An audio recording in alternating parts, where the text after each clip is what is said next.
आज जो एक झारखंड रांची के खास व्यक्ति हैं उनसे परिचय लेंगे। आप बताएंगे क्या परिचय है? मेरा नाम निप्पू सिंह है। मैं बुट्टीमुर में रहता हूं।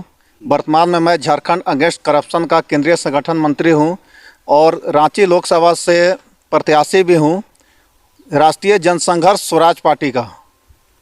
ये राष्ट्रीय जनसंघर्ष स्वराज पार्टी है, इसका क्या ध्येय है, मकसद क्या है इसका? राष्ट्रीय जनसंघर्ष स्वराज पार्टी का राष्ट्रीय अध्यक्ष वीरेंद्र कुमार जायसवाल जी हैं और उन्होंने मुझे बहुत उम्मीद के साथ रांची लोकसभा का टिकट दिया है।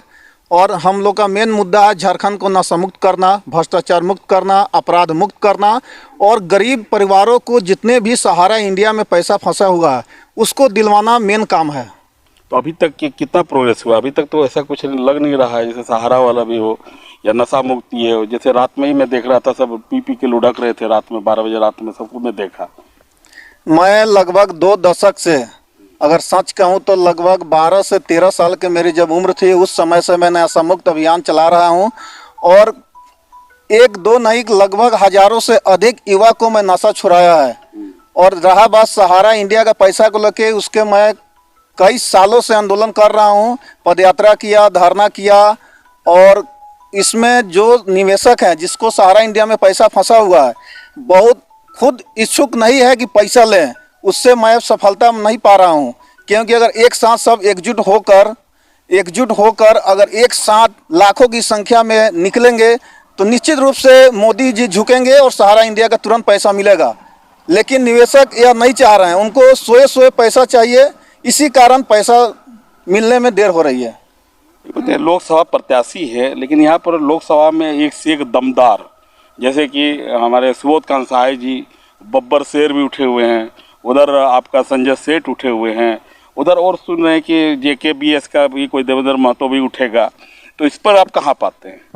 अगर सच कहूँ तो भाजपा कैंडिडेट संजय सेठ को दोबारा टिकट मिला है। उन्होंने 5 साल अपना समय जैसे भी बर्बाद किया, उस 5 साल में कुछ भी विकास नहीं हुआ है। मतलब अगर सच कहूँ तो 1% भी विकास नहीं हुआ है।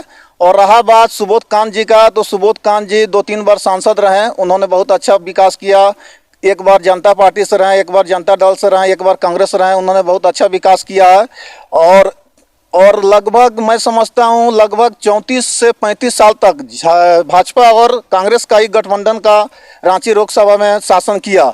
लेकिन अगर सच कहूँ तो विकास नहीं हुआ। थोड़ा बहुत विकास हुआ भी है तो सुबोध कांत सहाय के समय ही विकास हुआ है, बाकी संजय सेठ के समय तो कुछ भी विकास मुझे दिखाई नहीं दे रहा है।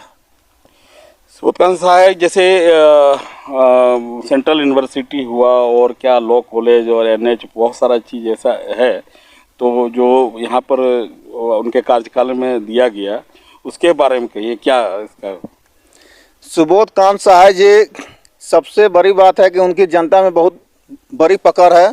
संजय सेठ उनके सामने बावना नजर आ रहे हैं, क्योंकि सुबोध कांत जी का मुस्लिम हो, क्रिश्चियन हो या हिंदू हो, सभी धर्मों में उनका पकड़ है।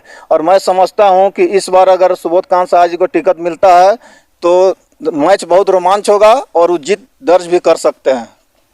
आगे आपका क्या रणनीति है? ये नशा मुक्ति और ये जो ह्यूमन राइट जो बता रहे हैं, सब पर क्या आपका आगे का रणनीति क्या है? मेरा आगे का रणनीति है कि किसी भी हार में गरीबों का फंसा हुआ सहारा इंडिया का पैसा को दिलवाना है और झारखंड को पूर्ण रूप से नशा मुक्त बनाना है। ये थे हमारे साथ रिपू सिंह जी, और समाज में लगे हैं, लोकप्रिय हो रहे हैं। जैसे हजारों हजार नशा करते थे उसको छुड़वाए नशा, और खास करके सहारा लेकर के ये सजग हैं और उम्मीद है ये आगे बढ़े और सबको पैसा दिलवाए। मैं देवानंद, पब्लिक 24। Thank you.